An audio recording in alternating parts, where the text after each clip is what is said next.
Vamos lá, falar um pouquinho de renda variável, um mês bem difícil para renda variável, como o Júlio comentou ali, a gente teve perdas ali no book de equity também dentro do fundo macro, né? Então, e nos fundos de long only também, fundos de ações também foi um mês bem ruim para a estratégia. Assim, acho que a gente pode dividir em duas partes do mês, acho que o pré-anúncio pacote e pós, assim, o mês já vinha sendo um mês desafiador, mesmo pré-anúncio pacote, algumas histórias de micro aqui que não estavam indo bem, e pós-pacote realmente teve um momento muito de sell-off, de risk-off, né, diria, em equities, onde as correlações se perderam, né, então a gente veio ali tanto papéis defensivos, tanto papéis de maior beta caindo bastante, o próprio índice em si acaba sendo sempre, nesses momentos, né, segurando um pouco mais por conta das exportadoras, que caem menos, então, por conta do dólar mais alto, né, então a gente viu ali, diria que um sentimento de muitas pessoas desistindo e reduzindo o risco de carteira, tá, então foi, acho que caiu mais do que todo mundo tinha, tá mais alocado. Não necessariamente que deveria cair por conta do cenário macro. Então foi um cenário bem ruim, aí, principalmente na semana passada, de risk-off. Que, enfim, dado o cenário que a gente acabou falando aqui um pouquinho do Genta, do Júlio, também a gente não tem perspectivas de uma reversão de curtíssimo prazo, né? É, então, assim, foi um mês, bolsa caiu ali mais de 3, enquanto lá fora subiu mais de 5, então mais um mês que o Brasil realmente anda e performa bastante, cenário lá externo, mas com justificativa, né, com mérito, não dá para dizer que foi uma perda ali infundada, dado que a gente viu, e a gente teve ali, o que acho que o que teve realmente de lado, segue tendo de lado positivo, né, que a gente veio falando em últimos calls, é o resultado das empresas, né, então a gente teve um fechamento da agenda de resultados ali em novembro. Do lado micro, a gente realmente segue vendo notícias boas, tá, então isso eu acho que talvez seja a parte positiva da história de bolsa. O micro ainda segue positivo, a gente está vendo as empresas entregando crescimento de lucro. Claro, resta saber quando que o cenário macro, né, desafiador vai bater e quanto vai deteriorar no caso das empresas. Hoje o mercado precifica uma deterioração razoável no resultado das companhias, que no curto prazo não está havendo, né? Então, acho que o nosso trabalho é tentar antecipar um pouco esse movimento, prever o quanto que a gente acha que vai ter de impacto em cada companhia.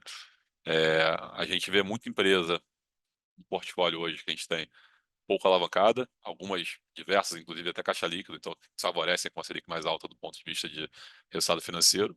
É, E que, claro, o efeito negativo, eventualmente, numa alta de juros ou numa alta de dólar seria uma redução de consumo, uma redução de demanda nas companhias, né? Então é um trabalho mais difícil de você tentar é, colocar na planilha qual o efeito que a gente vai ver ali. Impacto, mas assim, do lado positivo, a gente realmente está vendo um movimento de curto prazo bem positivo, resultados de terceiro tri bons, a gente acha que o quarto tri segue numa toada positiva, pelo que a gente está vendo aí de outlook, assim, a Black Friday tiveram vendas boas, e a dinâmica das companhias que a gente tem falado ali ao longo desses últimos 2 meses do quarto tri segue indicando um quarto tri positivo. Então, é, esse é o lado talvez que eu acho que segura um pouco ali em termos de valuation, a gente tem empresas baratas, gerando caixa, pouco alavancadas, diferente do que a gente viu talvez em 2015, né? A gente compara muito com 2015 e 2016. 2015 ali a gente tinha empresas extremamente alavancadas, né? Petrobras e Vale quase quebrando aqui no Brasil, um impacto muito maior, né, em termos de queda de PIB. Então era um cenário bem mais desafiador para as companhias. Agora a gente está vendo um cenário um pouco menos traumático, né, das companhias em si, no micro, para enfrentar essa adversidade ali de juros mais altos, né. Mas enfim, então, falando do micro, assim, eu acho que teve no mês, né, alguns papéis foram bem maus, assim, não necessariamente por conta do cenário, então acho que vale falar um pouquinho rapidinho. Eu acho que pior performance no mês nosso foi a Apvida, porque esse que ele já vinha sofrendo pré esse anúncio, né? A posição que a gente discorda um pouco do price action do mercado. Pô, é um papel que a gente tem ali, nesse caso de medo de inflação, tem repasse inflacionário, é um setor que tem pouquíssima elasticidade de preço. A empresa que está pouco alavancada, está gerando caixa, é, mas não está com caixa líquido ainda, mas em mais de 2 anos ela vira caixa líquido com a geração de caixa que ela está tendo. Então, não preocupa a gente do ponto de vista de aumento de juros. É, então, no cenário macro, não era para ter uma performance ruim pelo cenário que está acontecendo. Costuma ser um setor bem resiliente, né? O papel sofreu um pouco por conta de técnico, eu falei, e eu acho um pouco tem uma questão. O mercado tem extrapolado um pouquinho de reclamações judiciais, né? O setor de saúde está tendo muita reclamação ali, do ponto de vista de judicialização, e a empresa está se prejudicando por conta disso, em termos de piora de resultado, mas assim, é uma piora que tem outros componentes também da empresa que estão melhorando. Então, tipo, é um mercado muito monotemático nesse case de depósitos judiciais, enquanto que a gente está falando com uma piora de 1% da receita, basicamente, da magnitude. Então, eu acho que foi um certo exagero da preocupação do mercado e um papel que a gente tem aproveitado a queda para aumentar, tá? Então, foi uma performance ruim. A gente tinha a posição ali de 3%, tinha aumentado mais ou menos para 5% no mês passado e tem aumentado mais um pouco na margem. Já estamos ali com torno de 6% do fundo, tá? Então, é uma posição que a gente teve uma performance ruim, mas a gente acredita que volte, independentemente do cenário macro, é um papel que deveria ser descorrelacionado desse cenário. Então, a gente está aumentando. É, outro setor que foi ruim nessa queda, que também discorda um pouco do price action, é o setor elétrico. Deveria ser um setor que segurava, né, nesses cenários um pouco mais estressados, um setor que é, não tem menor impacto macro, né, em termos de demanda de venda de energia, etc. Costuma ter tanta correlação. E tem um refaço inflacionário no contrato, né? Então, se a inflação sair de 5 para 7 para 8 que seja, essas empresas repassam no contrato. Então, não tem risco de não ter repasse inflacionário. Claro que você tem um prejuízo do ponto de vista de custo de capital pior, né? Todas as empresas, mas você tem o benefício de ter uma inflação ali garantida. Então, o impacto matemático que você colocar ele é muito pequeno nesse aumento de juro que a gente teve na ponta, principalmente porque boa parte foi por conta de inflação implícita maior. Mas foi um setor que se sofreu bem, então a gente teve a performance ruim ali tanto de Eletrobras, tanto de Eneva, Energisa, três posições que a gente tem ali maior no portfólio. E a gente também discorda um pouco desse price action e manteve fazendo alguns aumentos ali pontuais ao longo do mês. Do lado um pouco mais de beta, né, que a gente acha que é um pouco cenário. A gente tem ali dois setores que sofreram no mês, que é o setor de varejo e construção civil. Dentro de varejo, né, a gente está concentrando nossas posições em dois nomes, que, como eu falei, são Caixa Líquido, que é a Renner e a Vivara. É, eu acho que não dá para comparar, né, com 2015, 2016, mas de 2015, por causa foi 2000, o ciclo de 2014, 2016 foi um dos melhores anos para a Renner. Claro que era um outro cenário, a empresa que crescia bastante, mas só para falar que existe descolamento eventualmente do micro com o macro. Não acho que vai ser exatamente o mesmo cenário esse ano, mas a gente está vendo uma companhia que está com um micro muito bom, medidas ali de aumento de produtividade, de centro de distribuição novo, e está com crescimento na margem de dois dígitos. A gente acha que se mantém no quarto tri, e com uma empresa que não se prejudica de forma relevante em termos de alavancagem, com aumento de juros. Não se prejudica, não, na verdade, se beneficia até a data que a caixa líquida. Então, posição que a gente também segue convicto e aproveita também um pouco daquela para aumentar.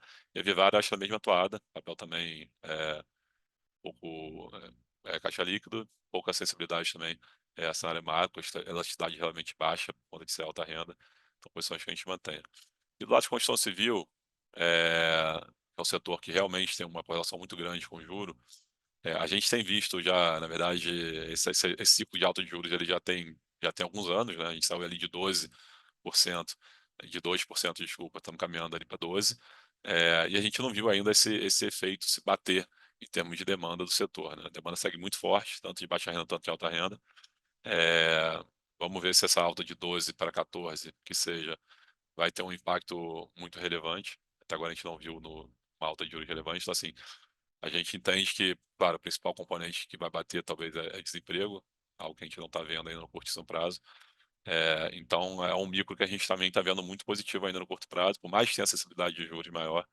A gente espera um quarto tri muito forte, o primeiro tri também deve ser bom. Então, o setor que sofreu, apanhou, mas como eu falei, a gente tem um respaldo no micro, a gente está vendo ali de forma bem positiva. A gente tem um pouco de risco de inflação do ponto de vista de custos das companhias, mas todas, por enquanto, seguem com um budget ali bem abaixo ali do orçado, então com uma folga razoável. Então, falando um pouquinho das performances ruins, posições que a gente mantém, tá? Então, diria que a mensagem é que o que teve de performance ruim no mês tem respaldo micro, a gente está vendo portfólio com resultados indo bem, e a gente ou manteve ou aumentou essas posições. É um pouco do como a gente tem pensado ali em termos de portfólio. Do lado positivo, acho que são duas empresas ali que seguraram, o principal foi a Petrobras, posição que a gente havia montado nessa expectativa do plano de negócios e de dividendos.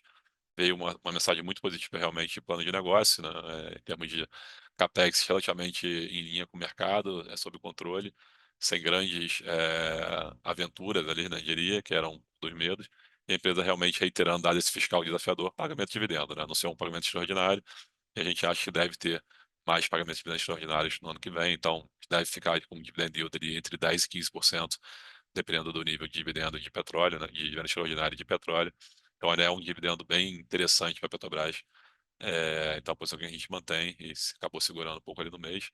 E o outro nome foi a Sabesp, é um nome que acabou segurando bem também no mês, papel mais defensivo.